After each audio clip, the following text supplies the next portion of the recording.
Hello, everybody. Thank you, everyone on Zoom, and thank you for our first time this year, first time in a long time, in-person Zoom audience. I'd like to welcome you all, and I'd like to begin by acknowledging the traditional custodians of the land on which all the people in this room are meeting on, the Ngunnawal and Ngambri peoples, and I'd like to invite you to the people in Zoom to acknowledge the traditional custodians of the land in which they meet. We have a smorgasbord of speakers today, are all from organized by the DAPH Hub, who will be talking about lots of different research methods and approaches used across our school and beyond. And Erin will be guiding us through the rest of the presentation. Thank you. Thank you very much. So, hi everybody. It is my absolute pleasure to bring you a series of presentations from wonderful, generous people, both within and beyond RSPH. The idea behind today is it's meant to be a smorgasbord charcuterie board, short talks outlining methods that might be of interest to the audience. The general way the session is going to work is in 10-minute blocks. So there'll be 5 to 7 minutes worth of talk, and then whatever is left in that 10-minute block for questions. If there's any further questions that you might have, feel free to leave them in the chat and you can, well, hopefully get them answered at some other point. So without further ado, I'm very pleased to introduce to you Associate Professor Dan Chateau, Head of DAPH, who's going to tell us about DAPH, and then the average treatment effect or average treatment effect of the treated. Thank you very much. Thank you. I'll screen share for you.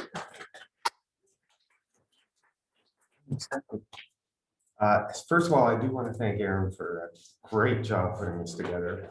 Fantastic. And the DAPH for Data Analysis and Population Health Hub, the unit at the Research School of Population Health, I'd like to thank Grace for leading it in the interim while I was desperately trying to get from Canada to Australia in the middle of a pandemic. And true to her name, she has graciously agreed or been coerced into staying on a little bit as a co-lead while we get our feet under us here in Australia, my family of 5. I'm not going to talk too much about the Data Analysis and Population Health Hub right now. We really would like to wait until we hear from the College of Health and Medicine on upcoming changes before we decide where the DAPH is headed. But I would like to acknowledge the great job Grace did in putting together an advisory board that's actually made up of members from all of the centers and departments that make up the Research School of Population Health. And whatever the Research School of Population Health becomes in the future, I hope to have that same involvement in DAPH from all of the constituents. So without further ado, I need to add a little bit of time to my presentation. So I kept that short because I'm running at 7.5 minutes instead of 7. I'm going to talk about the average treatment effect, or the average treatment effect on the treated.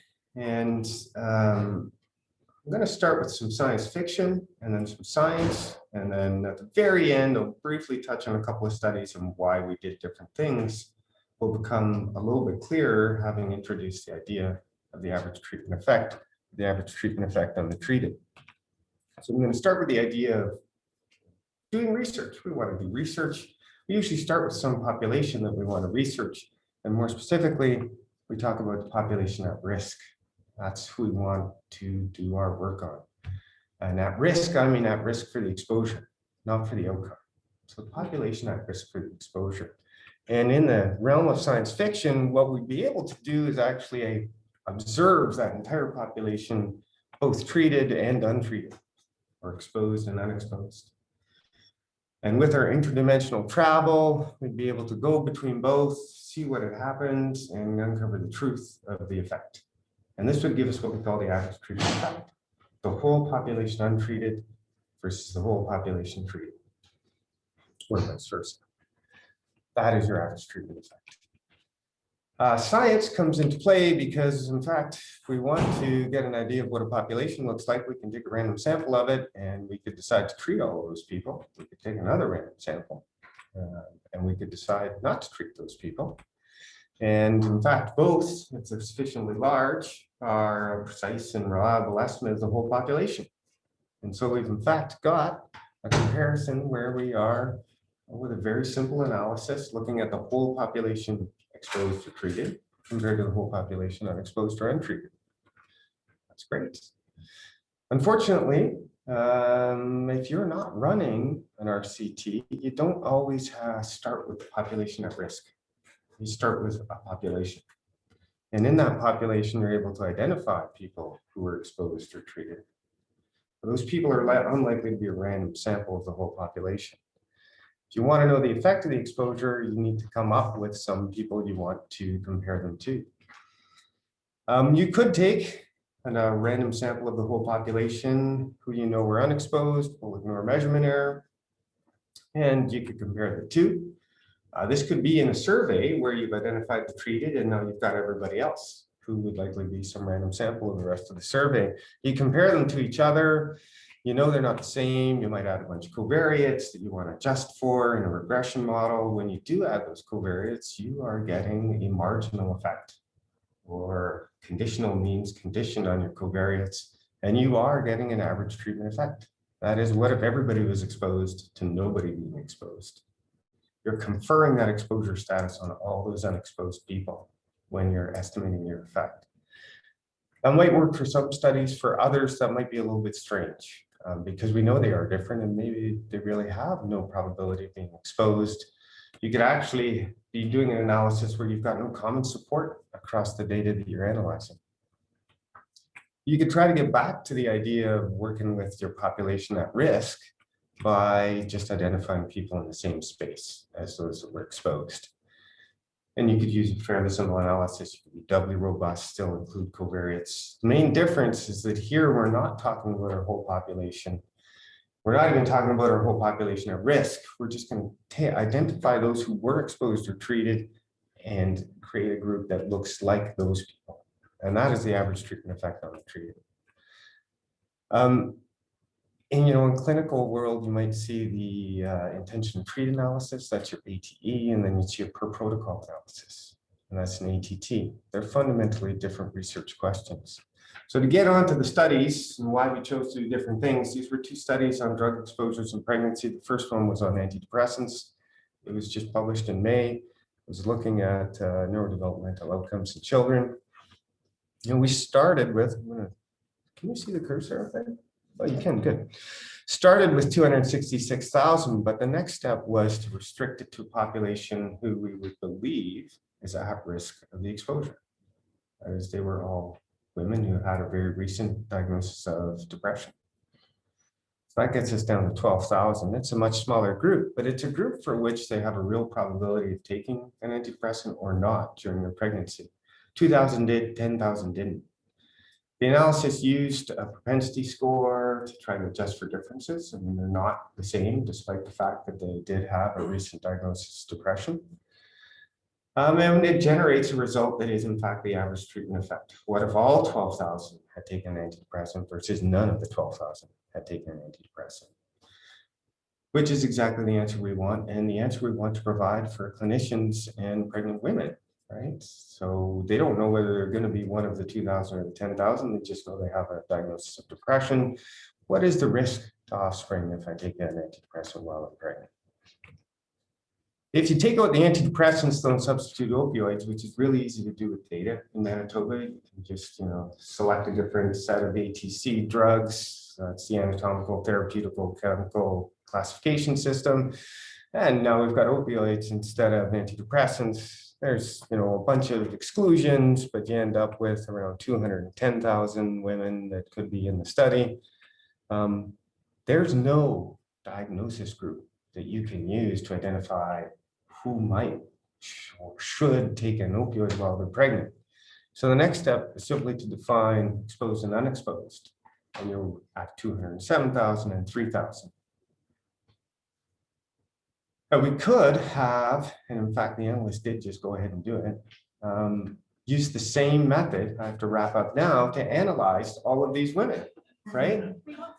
Use the HTTPS, use an inverse probability treatment weight. You could use a regression model to covariate things away. You'd end up with all 210,000 women on an opioid compared to all 210,000 women without an opioid. And that, put that way, is a little bit silly. So instead, we found people that looked like the treated people. And we're able to do that for almost everybody. 12 women we couldn't, and ended up with an average treatment effect amongst the treated. So I'm not going to talk about the results. If you want to know about the results, we can talk about that some other time. But it's just a reminder to think carefully about all those things that you already know you should do. But with this in mind, what is your research question really? And what is the population that you're studying? Are they a population at risk for the exposure of the treatment? Is that the population you want, or do you truly want to compare it to the whole population? And is that design that you choose in the analysis in line with that question? Is it going to produce an ATE or an ATT? And is that the one you want? And in just a couple of presentations, I think Tegan's going to tell us a little bit about exactly how you might want to do that. So I'll leave it at that and say if you have any questions, fire away, or comments or criticisms for 2 minutes, 1 minute, minute and a half. I'll give you 3. Oh, 3.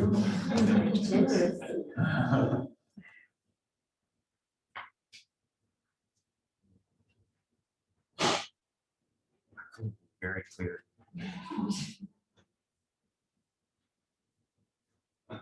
So no questions.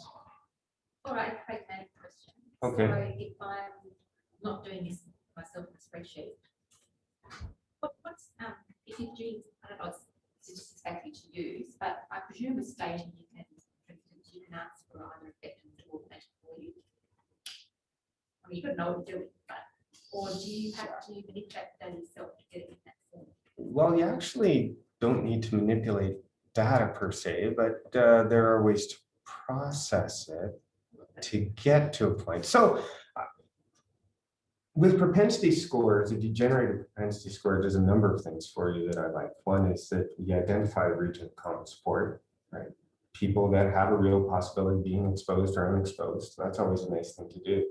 But there are ways of using those scores to weight your sample such that you can get an ATE or an ATT or the nebulous third one that I didn't talk about, which is the average treatment effect amongst the untreated, which could also be of interest, particularly in policy situations where you might want to know if I expand a policy or intervention to this population that didn't get it, what effect might I have been able to expect there.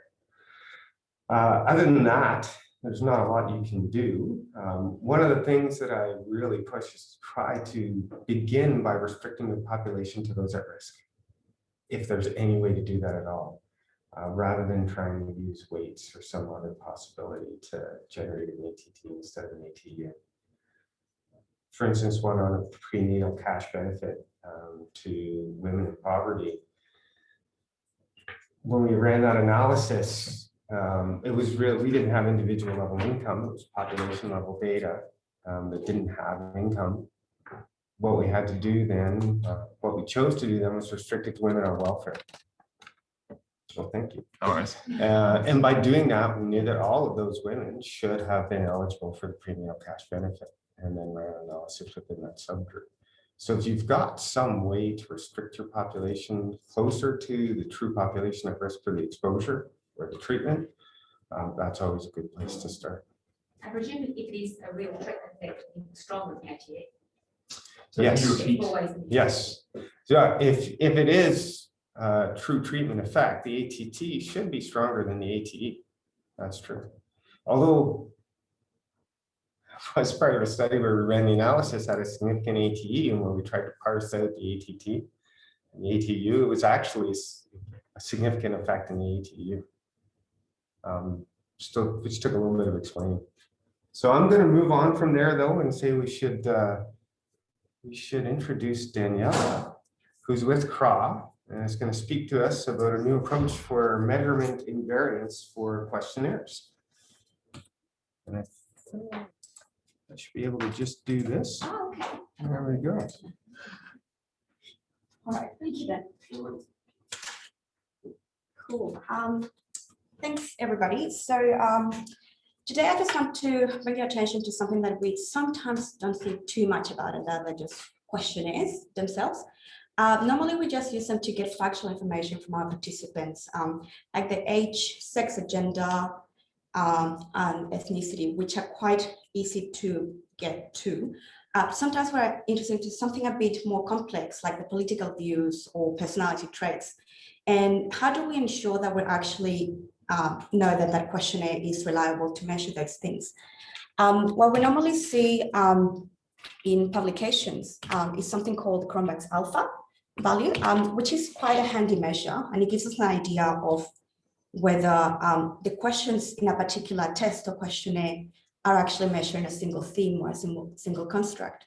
So for instance, for Goldberg's depression scale, we want to make sure that the 9 questions there are measuring depression and nothing else. Now, what this measure is great, it's not necessarily the best to compare different populations or different sex or gender.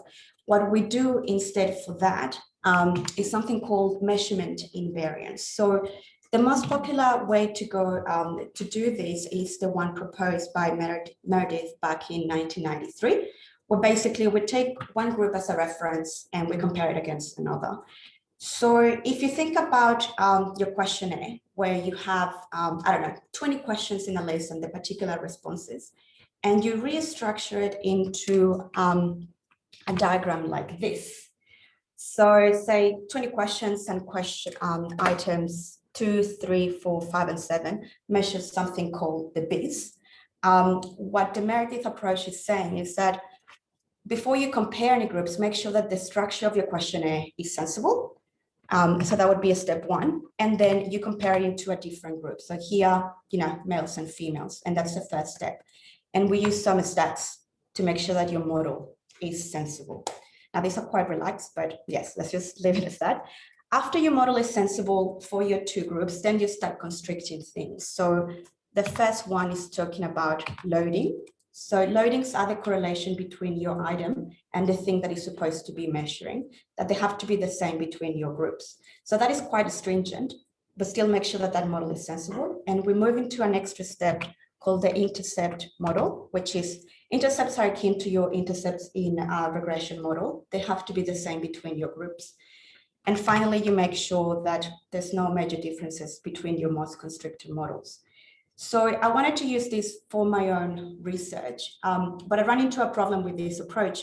And it was that the Meredith approach is designed for continuous data. So that is when we're dealing with weight, height, and so on. So when you're dealing with questionnaire data for personality traits, we normally ask people to answer from a strongly agree to a strongly disagree, and we code that 1, 2, 3, and 4. So a number like 2.5 doesn't make sense.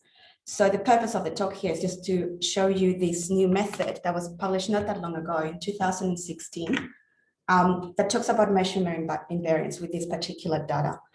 So what Wu and Estabrook propose is the same step as Meredith, just make sure that you're dealing with a questionnaire structure that is sensible. But then what happens next is a bit of a reversal. We don't have an intercept model anymore. We have something called the threshold, because we're dealing with numbers that are whole numbers. Thresholds have to be similar between the 2 groups. So threshold is basically the responses for each category in a particular item. So how many people 1, 2, 3, and 4 have to be the same. And then we moved into the loading model, and then we make sure that that is sensible. And then compare the 2 most restricted models to say that this holds. Now, why would this be relevant to you? Well, you can show off your stat skills to reviewers, which could be quite nice.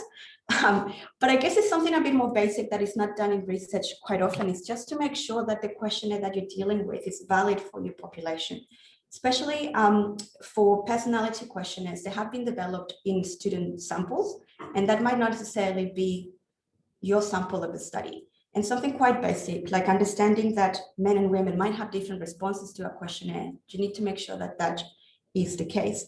But also, in what was our case, we wanted to repurpose an old questionnaire. We were dealing with the behavioral inhibition and behavioral activation scales, which are based on a personality and behavioral theory, but that was revised. But there's no widely available measure for that revised version. So we used exploratory and confirmatory factor analysis to restructure this. And we found that we can get a structure that's a bit more similar to the revised version. And what was nice by using measurement invariance is that we showed, actually made for the first time for this particular type of scales, that that restructure was sex invariant, was age invariant, and was also longitudinally invariant for over a period of 12 years. So that was quite great. And yes, so on that note, I really need to thank Nick, Peter, and Richard, because the stats are not my forte. So they helped me a lot with that. And these are the references. If you're keen, I would probably recommend this one. It's actually this one over here. It's a step-by-step guide on how to do this in R. So yeah, thank you. Any questions, comments? Thanks. I have a question, which apparently you need to repeat so that everybody knows. So if you do find invariance, what do you do? Or variance, sorry. Variance, yeah. So if something doesn't hold. Repeat the question, please. For the audience, it would be good if you can repeat the question. Yes, so the question is, what happens if you don't find invariance? So if one of your models does not hold. So I'm pretty sure you can do this in SM+ as well, but at least in the program that I'm using, that is R, you can actually go and troubleshoot what is causing the problem. So sometimes it's something called modification indices. So you just put it through the program and it will give you a value. Say, for instance, the one that is causing the problem is item 3. It cannot be invariant between these two groups. So then you let that be free of this constraint. And then you can be, okay, this model is invariant, except for this particular question. And that's how you solve that. I mean, sometimes people would end up doing is that this is not working, we just drop that item altogether from the questionnaire. But sometimes you try to work a bit more and keep all the questions in there if you can. Yeah. We have a question. Sorry, we have a question from Zoom who says, could you please comment about the pros and cons of the method presented in the principal component analysis? With a principal components analysis as a comparison, I guess it's a different approach what principal component is doing. In a principal components, again, I'm not an expert on this, but the whole purpose of principal component, to my understanding, is just you have a number of variables where you're trying to see which one of those ones will explain most of the variability in your data into particular components. And then say 5 components will explain 85% of the variability in your data. When you're talking about these types of analysis, which are more related to confirmatory and exploratory factor analysis, you're trying to understand the underlying themes in your data, not necessarily what would explain most of the variability in there. So I guess pros and cons, here we're trying to understand what the data means. Con, we not necessarily are explaining all the variability in the data necessarily. So I'm just coming so I can read questions into the microphones. They won't hear that. That's time for one more big One question. So just reading out another question from the Zoom chat. It seems to be possible in N+, is it possible in R, in this procedure that you're talking about? Yes, you can do it in both. Actually, if I go back to the references, I'm not an expert in M+ whatsoever, but this particular one in here shows how to do it in M+ and how to use it in R, which is quite great. So it literally is just a step-by-step on how to do this. You might need a bit more help if you want to do longitudinal invariance. That takes a bit of extra steps, but yeah, you can do that in both of those. Not too sure about any other programs. So yeah. Cool. Thank you. Thank you. Then we have Michael, which is going to be presenting location and research real world examples. And I think, sorry, that was the data. There we go. Yes, and I think it's that one. Yes. Yes. Sorry. We'll go to the start and then. Thank you.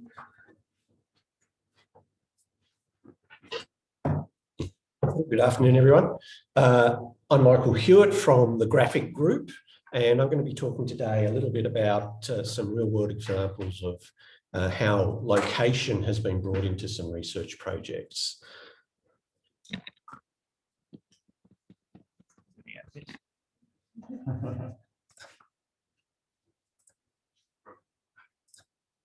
Okay, for those of you who don't know us, where there's three of us in graphic, you'll find us across the courtyard at the bottom of the stairs.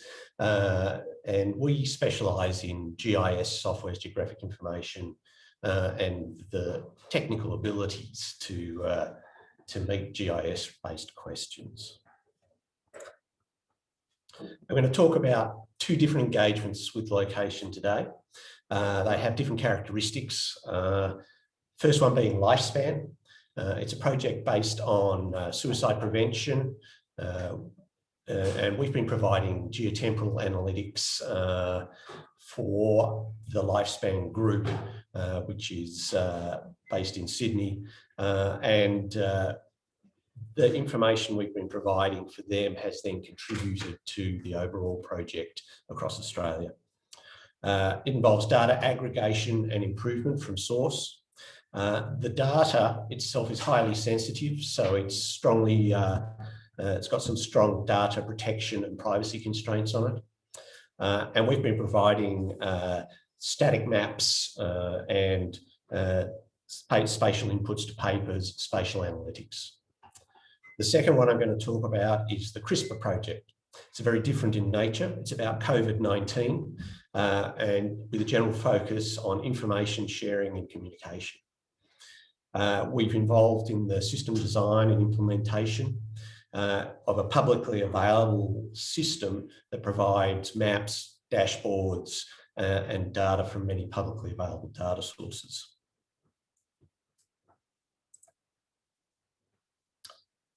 A brief outline of the Lifespan process. So we, as in the Black Dog and the Lifespan team, get extracts from the National Coronial Information System on suicide information.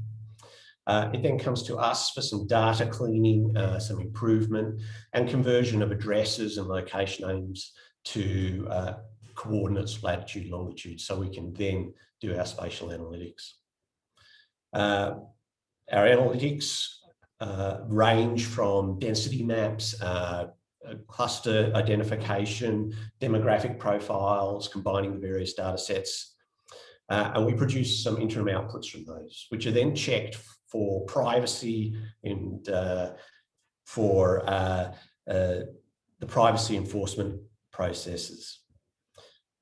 Once they've gone through those, we can actually go and create maps. The maps are static maps, PDFs, paper maps, etc. And we report those to the Black Dog team periodically. Each cycle has about 800 maps produced, focusing on different aspects of information for the project. The data from us and another data stream that goes through a statistical analytics both get passed to the project coordinators, who then pass that information down the system into the regional coordinators, and those regional coordinators turn it into action on the ground. The CRISPR project is designed to be public facing, so anybody can come in and look at some of the outputs that we do. We source public data from government websites, from third-party websites that we've deemed to be reliable. And we're hoping, and have been hoping for some time, to have access to state government databases for more unit-based records. Those will have to come through a de-identification and privacy protection process before they can then be combined with the public data. At the moment, everything is running off public data alone. We have an automated data gathering and aggregation process. We've written code and scripts that goes out, scrapes various websites, processes the data, converts it, does an analysis, and that runs about every 3 hours. It then pushes automatically pushes the results of those processes to our servers online. And we then serve those up to the public. So that may sound like a lot of work and challenge, but the point of Graphic is that we're here to help you do that sort of work. So you bring your ideas and questions and thoughts to us, and we then bring our skills to the problem and help you create inputs to your research papers or your publications or your informational outputs. What does that bring you? Well, the Lifespan team was awarded the highly commended award at the Research Australia 2019 Awards for Data Innovation. And you can also get products such as we're going to show you here very briefly. All this information that you can, all these links here are live, public, you can see them and explore them as you will. I'm going to share with you an interactive mapping tool for New South Wales and Victoria that we've created as part of the CRISPR project. This is live and available to anyone who wants to go and look at it. It's a little bit cramped on this screen, so I'll expand some items. But in general, you have a map area, some interactive charts that work with the filters on the side and with the map extent that you work with, and then a legend, some additional information, and there's a range of charts you can choose. So this is based off COVID information published by New South Wales. At the moment, we're looking at the most recent alert locations that were published by New South Wales. Most of them have expired now. And the red dots are the numbers in the last few days. So out of time for much more of a demonstration, but if you go out and play with it, you'll find that you can adjust your filters, query your data on the fly, and explore what's going on in your area with relation to COVID cases, COVID alerts. So I'll take any questions.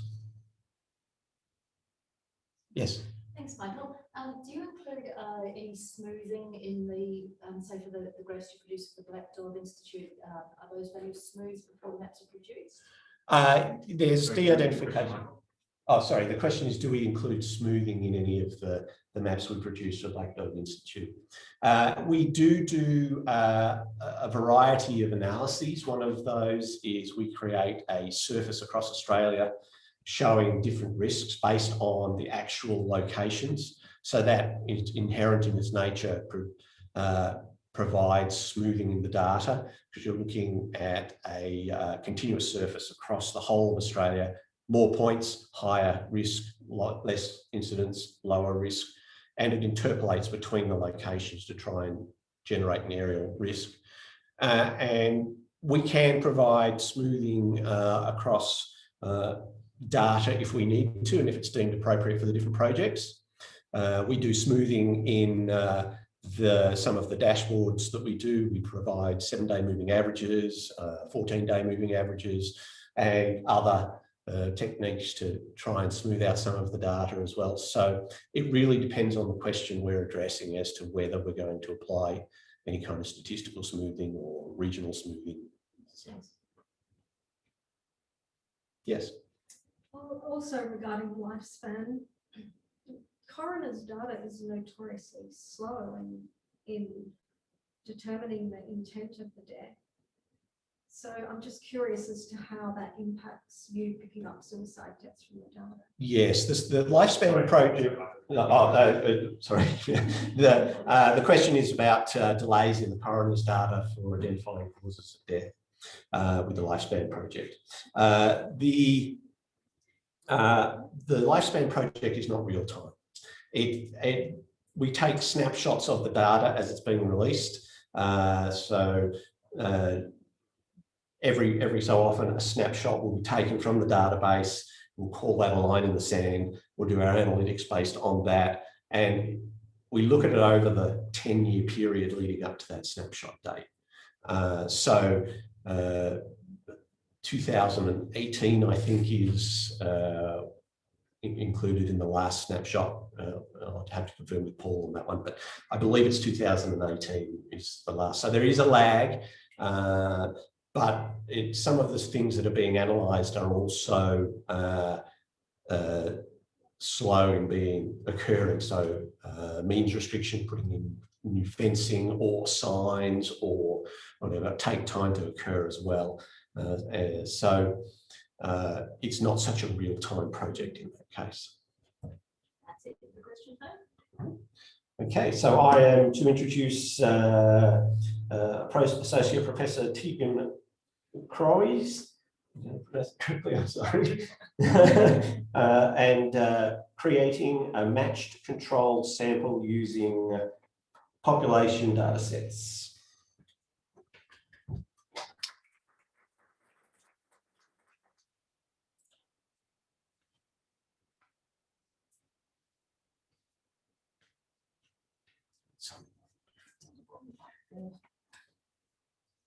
Oh, yeah, perfect. Great, thank you. Thanks for introducing me as well. I'll let you get your notes. And thanks for having me. It's nice to come over from psychology and talk to population health people. As you'll see, I think we're very like-minded in many ways in the way we approach data and the kinds of questions that we're addressing. So what I want to talk about today builds very well, I think, on Dan's introduction to the sort of more philosophical topic earlier today. But I want to speak a bit more pragmatically about how we solve this problem in some of our data and give you a bit of an insight into the code behind that, but then also what we can produce as a result of taking that approach. So I'll go relatively quickly over the problem because I think Dan's done a good job of highlighting that. And it's that often in the kinds of research that many of us do, we rely on population data to make semi-causal claims because experimental evidence is either impossible to obtain or it's just completely infeasible. So to give you an example, if I was interested in the long-term effects of living alone as a proxy for social connectedness, I can't experimentally assign people to live alone for years and see what it does to them. But that doesn't mean that it isn't worthy of investigation, and we might want to take a variety of steps with our data to increase our confidence of the direction of the effects that we're looking at. So we might want to compare groups that are to look at divergent outcomes over time. So those who live alone might have worse outcomes than those who do not. But then we run into a bit of a problem, because there are usually many differences between these groups at baseline. So while taking a longitudinal approach to our data can help us to infer some degree of causality into the direction of those effects, it doesn't help us deal with all the differences between the people who live alone and the people who do not, which might include gender, it might include age, it might include pre-existing health conditions, all of which are likely to affect those long-term outcomes. So we can add demographic covariates, that definitely helps, but it doesn't do anything about unmeasured differences between the groups, for instance, as well as some of the issues that Dan highlighted. So there's likely to be more differences between our groups than we can simply control or weigh for, is the big problem here. There are also some statistical challenges about comparing groups with highly unequal sample sizes as well, depending on the techniques you're using, that might violate the assumptions of those statistical approaches. So this is where the solution of a matched control group comes in, to try to, not in a random way, we're not doing an experimental design here, but to do something that as closely approximates that as we can using population data. So using a matched control group, we can identify a match for every participant in our focal group of interest. So that might be people who live alone, for instance, in terms of their demographics and their focal characteristics from some larger database. And then we can follow both those groups over time to see what happens to them. It removes the need for covariates to some degree because these groups will by definition not differ on those characteristics that we specify at the beginning. And it also solves the unequal sample size issue if we're able to identify a match for each of the participants in our focal group.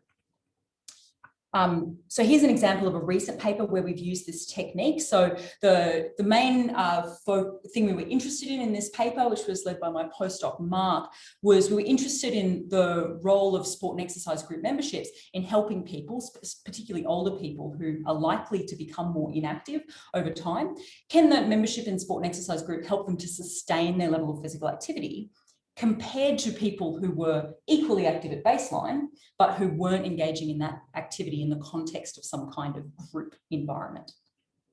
So we drew upon the English longitudinal study of aging, which, if you know the data set, is a high quality, large sample, lots of great social and health type outcomes that we might be interested in.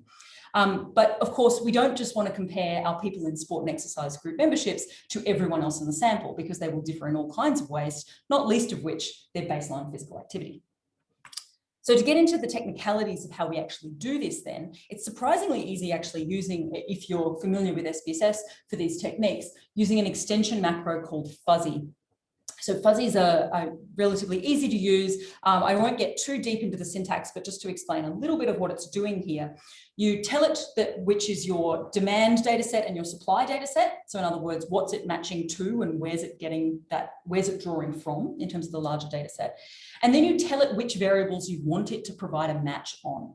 So in this data set, we looked for a match on age, sex, baseline moderate levels of exercise, and baseline vigorous levels of exercise, which are those 4 variables you can see there in red. The next line allows you to specify how much wiggle room you want to give the matching algorithm. So does it have to be a perfect match for each participant on these variables, or do you want to allow a little bit of variability? So in this case, we allowed a variability of up to 2 on age. So if I was trying to match a 57-year-old woman who was highly active at baseline, that person could be matched to a 55-year-old woman who was highly active at baseline, but could not have any other variability on those other characteristics. We can then follow up, and here's a table from that same paper where we check that the 2 samples we've identified are indeed not statistically different on our focal variables of interest, age, sex, and physical activity in this case, but also other potential covariates. So were there any emergent differences in terms of relationship status, socioeconomic status, walking speed, chronic conditions, etc. at baseline? So we're able to confirm that the technique that we're producing is not leading to other differences between the groups on variables of interest. So ultimately that lets us be able to produce an outcome like this. So this is one of the key outcomes from that paper, showing that although these 2 groups were equally active at baseline, what we see over the next 16 years is a quick drop off in terms of the degree of physical activity among those people who were not engaging in that activity in the context of a sport and exercise group, whereas the people who were in those sport and exercise groups still see a decline as they get older, but that decline is attenuated. So I'll finish there, but happy to take any questions about this technique. Thanks very much. Thanks, Tegan. So my question, I guess, to both of you and Dan, because they are very related, is, I mean, in a sense, you're not getting rid of the unknown confoundage here. It's just because you're still selecting, you can only adjust for what you're measuring in your matching. Is the thing that you're approximating here is now treatment effect by doing this matching. I can see Dan nodding. I'll repeat the question. The question is, what implications does this have for the unknown confounders? Because we're obviously not able to match on the confounders that we haven't measured or we're not aware of. And so is this just approximating the average treatment effect?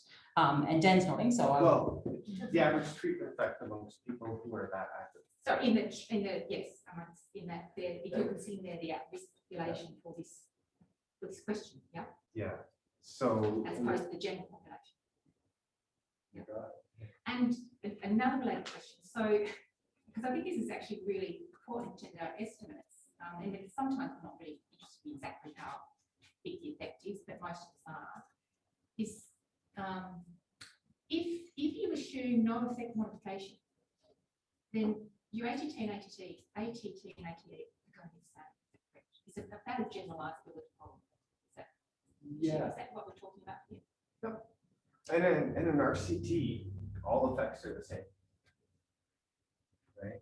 You could generate an AT, an ATT, an ATU, they're all going to be the same. So it's only when you end up in observational research, right, where things get tricky. Yeah. I guess I'll just expand on that by saying that I think that sometimes I guess my concern, and I think reviewers' concern as well, is how confident can we be that the effect is real rather than its actual size? And so if we can design a way of testing it that is highly conservative and very rigorous in terms of the things we control for it, and we're still finding it, I think that often increases people's confidence that it exists at all. But I think you're right that implies that we're perhaps underestimating the actual size of the effect in the population.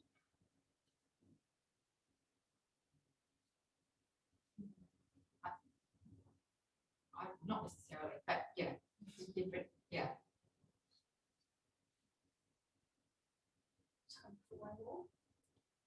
Was there a ding in the chat? I can see the number going up there. So. Oh, that's just me repeating. Oh. Sorry to echo. So I noticed you used 4 variables for your fuzzy match.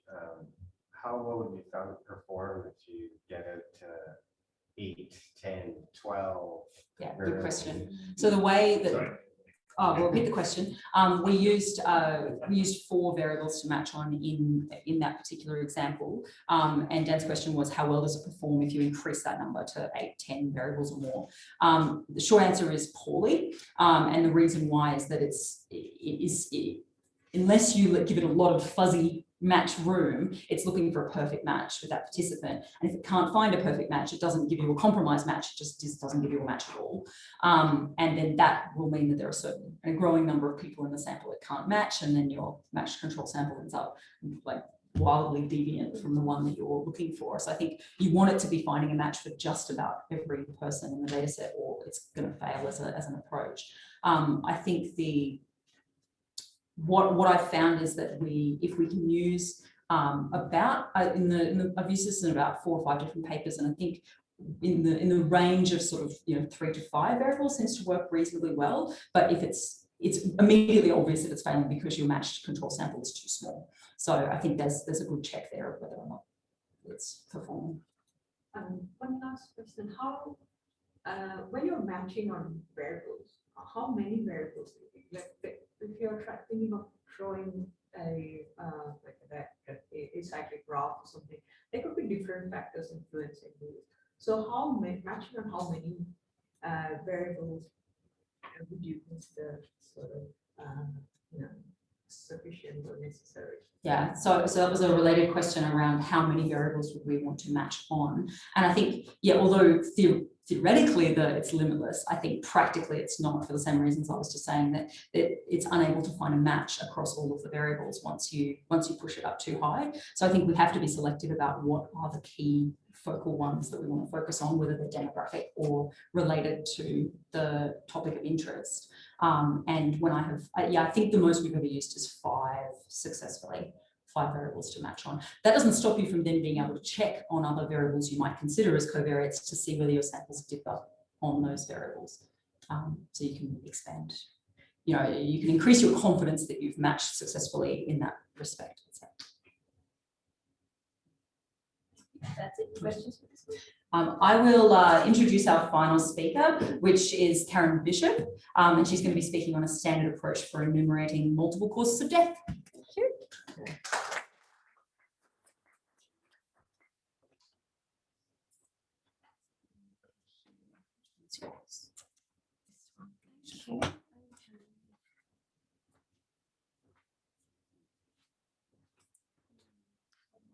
Sorry, how do I start this?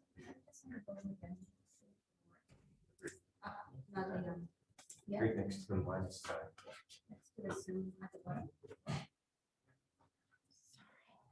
This is impacting on my time. That's so good. This You've one got the right rest of here. the time. Oh, there we go. Good. Thank you. Okay, well, I'm going to introduce multiple causes of death. And so I thought I would just start with introducing the terminology. Here I'm just showing a standard medical certificate where a doctor would certify, for example, all of the causes, would certify the temporal sequence of causes that led to the death, as well as the other causes that contributed to the death. A World Health Organization standard coding approach is to identify a single underlying cause of death from all of these causes. This is generally the cause that initiated the event leading to death, but it also is used as an intervention point to potentially prevent this death from occurring. All of the other causes are maintained in deaths data, and we refer to them as associated causes. And together, these causes make up the multiple causes. So multiple causes of death refer to the underlying cause together with all of the other causes on the death certificate. So globally, and likewise in Australia, deaths are occurring at increasingly older ages and are due to chronic disease. And multimorbidity is characteristic of both aging populations and chronic disease. Here I've just shown that you can see with increasing age at death, there are fewer deaths that have only a single cause. There is a little anomaly here, which is in the age group 15 to 44-year-olds, which is related to external injury causes of death that typically have more causes. So using only the underlying cause doesn't really give us any insight into the relationships between all these causes on the death certificate. And identifying a single underlying cause of death can become increasingly more complex. And here's an example: deaths due to ischemic heart disease, only 8% of them are reported just as being due to ischemic heart disease. And on average, they have 3.8 causes. This figure just shows the mix of causes that are reported as associated causes, and you can see many of them are chronic diseases and may legitimately be contesters for the underlying cause of death. We use some descriptive indicators to kind of understand the multiple causes. Specifically, we use a rate ratio of the multiple cause to underlying cause to help us understand the extent to which causes are reported as the associated cause of death, because these are not used. Sorry, I should have told you, but the underlying cause is what's used in developing key mortality indicators, and without the information from the associated causes, we're underusing a lot of that detail. Just by way of example, this is the rate in orange for the underlying cause of death, ischemic heart disease, and I've shown alongside of that in blue the rate for the associated causes.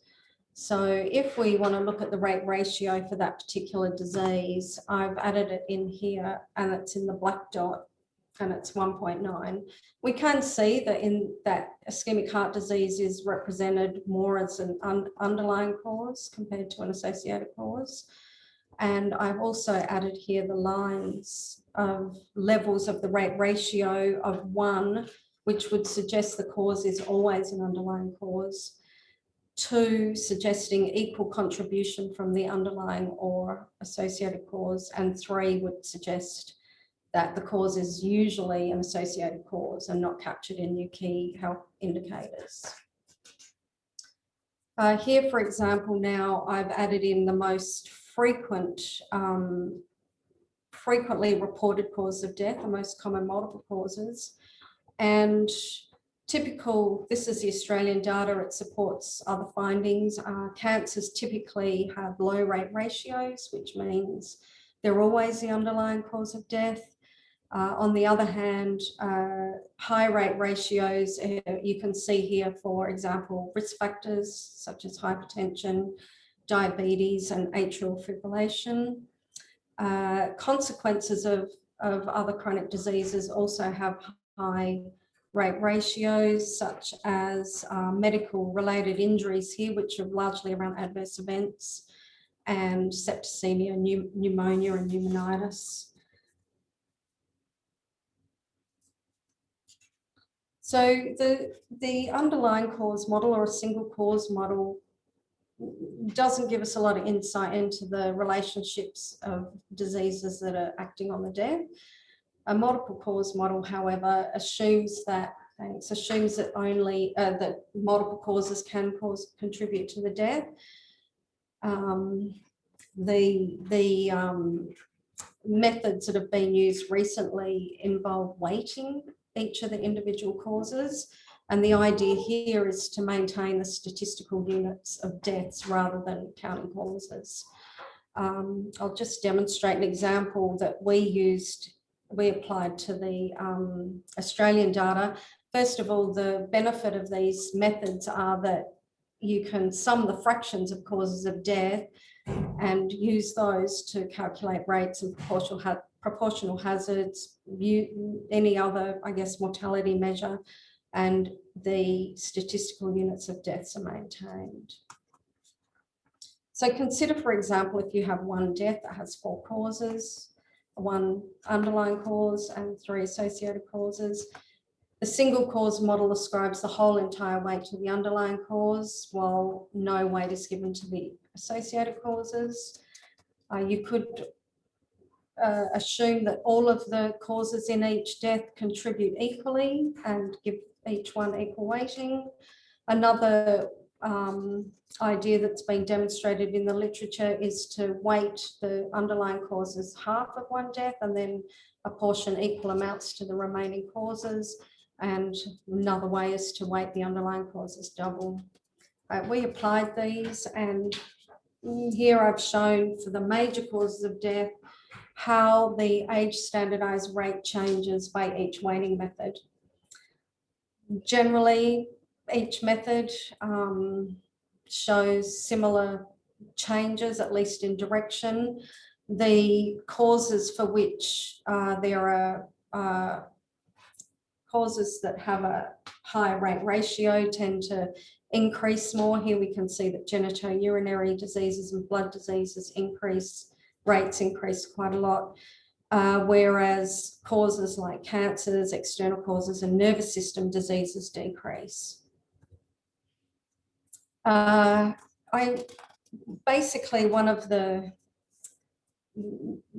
weighting methods are actually a little bit of a step closer to be able to incorporate mortality from multiple causes. However, there's still quite a bit of development to happen here.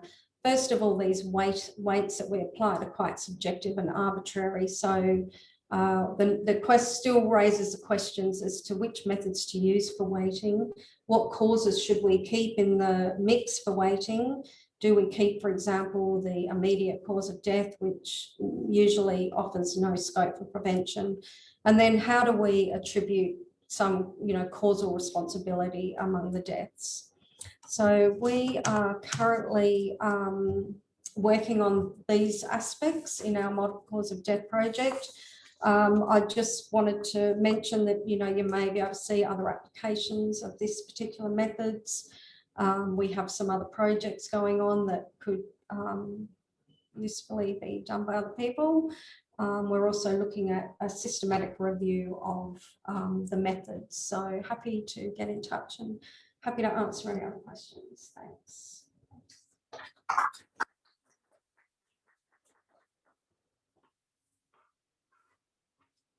2 minutes off the end of the session. So if you want to keep within the session, ask your question now. No questions for Karen. There's actually one unanswered question for TV in the chat.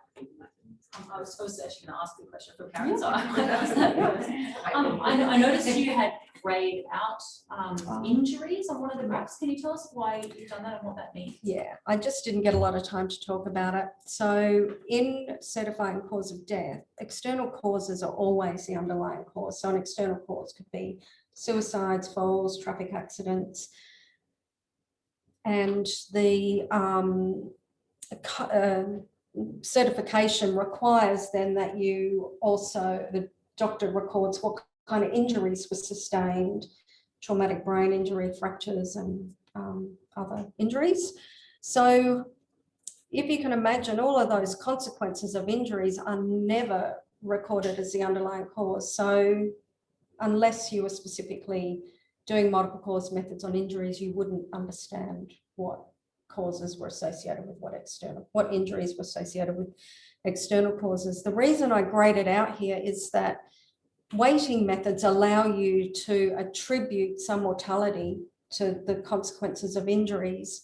However, it's not that it increases by 100%. It's just that it goes from zero contribution to some contribution. So I just grayed it out like that. Yeah, indeed. Yeah. Thanks. Thank you once again. I'd just like to say for the room and for Zoom, if we could please thank all of our amazing speakers one more time.